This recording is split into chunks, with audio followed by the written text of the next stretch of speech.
Has terminado una relación que te agotaba. Te has prometido que la próxima vez será diferente, que elegirás mejor, que no volverás a repetir lo mismo. Y un tiempo después, casi sin darte cuenta, estás en una situación que se parece mucho a la anterior. Con otra persona, en otro contexto, pero con la misma sensación familiar de vaciamiento. Si esto te resuena, quiero que sepas algo importante. No eres torpe, ni masoquista, ni estás condenada a repetir para siempre. Lo que está pasando tiene una explicación psicológica muy concreta y cuando la entiendes, por fin puedes empezar a cambiarla. Hay algo curioso en los patrones relacionales. Las personas no repiten lo que les hace bien, repiten lo que les resulta familiar y eso es completamente diferente. Lo familiar no es necesariamente lo bueno, lo familiar es lo conocido, lo que el cerebro reconoce, lo que activa una sensación de algo que ya sé manejar, aunque ese algo sea difícil, incómodo o incluso doloroso. ¿Por qué lo familiar tiene tanto poder? El cerebro está diseñado para la eficiencia. Prefiere lo conocido a lo desconocido porque lo conocido, aunque sea complicado, tiene un mapa. Sabe cómo moverse ahí. Lo nuevo, aunque sea mejor, es territorio sin mapa. Y eso genera una incomodidad que el cerebro interpreta como señal de peligro. Por eso a veces una relación tranquila y equilibrada se siente rara, casi aburrida, cuando vienes de años de vínculos intensos y caóticos. No porque la tranquilidad sea mala, sino porque tu cerebro todavía no tiene el mapa para moverse en ella. ¿Y de dónde vienen los patrones relacionales?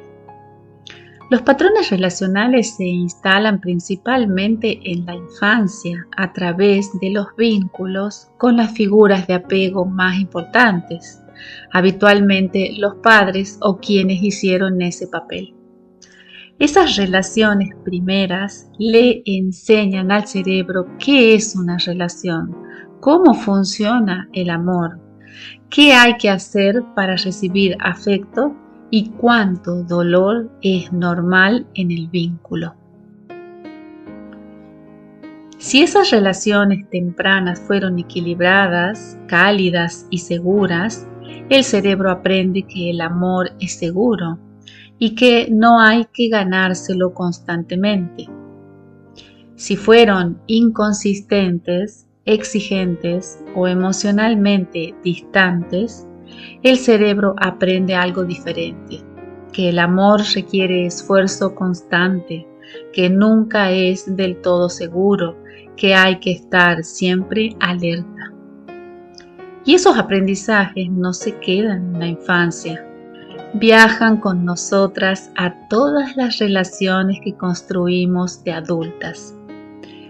No porque seamos incapaces de aprender algo nuevo, sino porque operan de forma automática desde el subconsciente, mucho antes de que la razón pueda intervenir.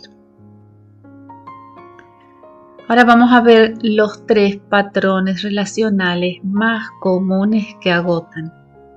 Patrón 1. La rescatadora. Es el patrón de quien siempre termina en relaciones donde el otro necesita ser salvado, ayudado, sostenido emocionalmente. Personas con proyectos incompletos, con problemas constantes, con una fragilidad que activa en ti una necesidad de cuidar y resolver. La rescatadora encuentra en esas relaciones un propósito claro y una sensación de ser necesaria que se confunde con ser amada. El problema es que esas relaciones raramente son recíprocas y con el tiempo el agotamiento se acumula sin que la otra persona, que quizás tampoco lo eligió conscientemente, puede corresponder de la misma manera. Patrón 2. La que busca la intensidad. Es el patrón de quien confunde intensidad emocional con amor profundo.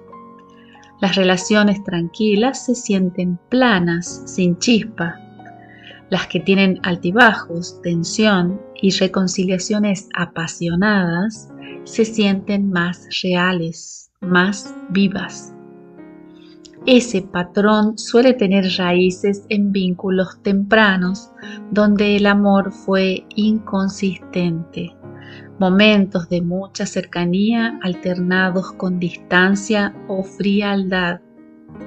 El cerebro aprendió que esa montaña rusa es lo que se siente cuando algo importa de verdad y desde entonces lo busca. Patrón 3. La que se hace pequeña.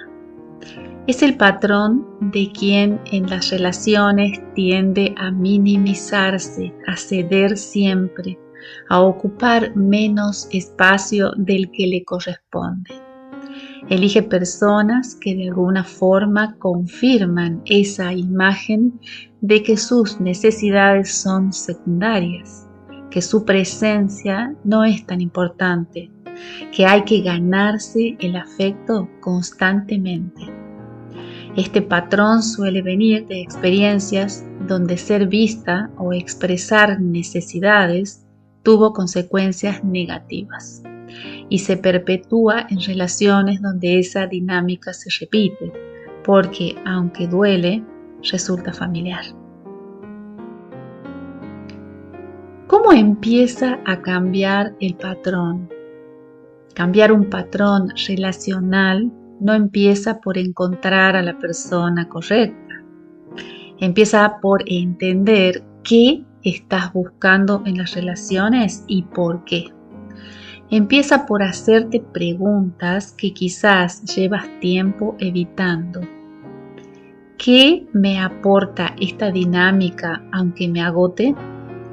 ¿Qué necesidad estoy intentando cubrir con este tipo de vínculo? ¿Qué aprendí sobre el amor que me hace elegir esto como familiar? No son preguntas fáciles, pero son las únicas que llevan a un cambio real. Porque cuando entiendes el origen de un patrón, dejas de estar atrapada en él de forma inconsciente y puedes empezar a elegir de forma más libre. Imagina a Gabriela, 43 años, con un historial de relaciones donde siempre terminaba siendo la que más ponía, la que más cedía, la que sostenía emocionalmente al otro mientras sus propias necesidades quedaban en segundo plano. Cada vez que terminaba una de esas relaciones, se prometía que la siguiente sería diferente. Elegiría a alguien estable, disponible, recíproco. Y sin embargo, a los pocos meses estaba de nuevo en una dinámica parecida con una persona diferente. Cuando Gabriela empezó a explorar de dónde venía ese patrón, descubrió algo que nunca había conectado, que de pequeña el afecto en su familia llegaba principalmente cuando ella se hacía cargo de algo, cuando ayudaba, cuando resolvía. Estar necesitada o pedir no era bien recibido. Cuando vio esa conexión, algo se movió, no de golpe, pero sí de forma real. Por primera vez empezó a preguntarse no solo qué quería en una relación, sino si se sentía merecedora de recibirlo sin tener que ganárselo.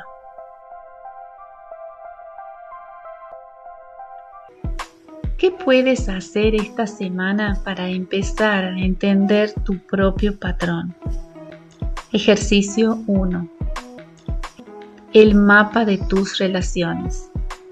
Piensa en las 3 o 4 relaciones más significativas de tu vida adulta, sean de pareja, de amistad o familiares.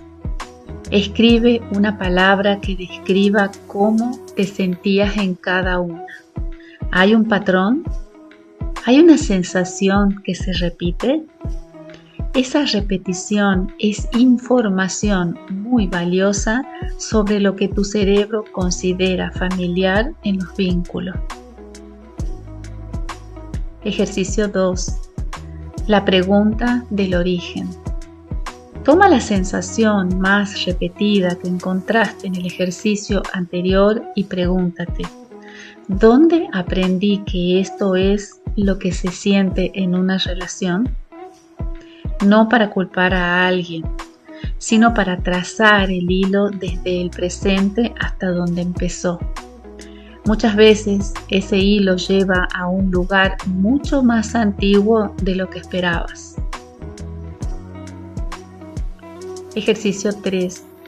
Define cómo quieres sentirte. En lugar de hacer una lista de cómo quieres que sea la próxima persona en tu vida, escribe cómo quieres sentirte tú en esa relación. Segura, vista, libre de ser quien eres, recíproca. Esa lista de sensaciones es tu brújula real. Y cuando la tienes clara, es mucho más fácil reconocer cuando una relación se aleja de ella.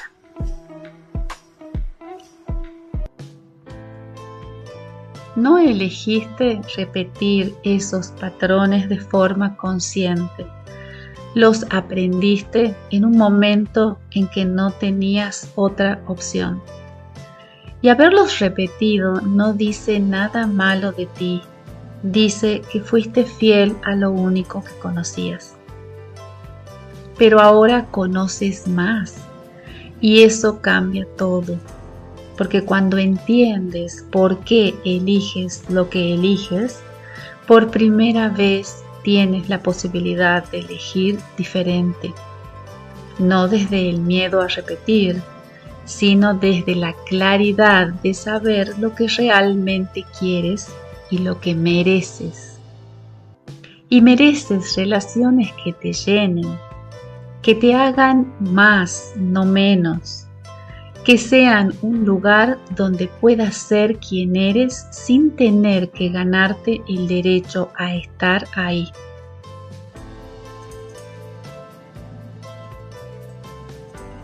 Si este video removió algo en ti, suscríbete a Tu Mente Valiente, porque cada semana traigo psicología práctica para mujeres que quieren entenderse mejor y construir vínculos más sanos.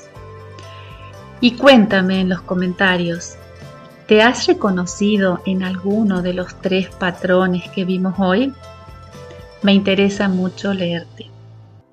Y antes de irte, te invito a responder el cuestionario que está disponible en el video. Una pregunta para afianzar lo que vimos hoy. Anímate a responder. Hasta el próximo video.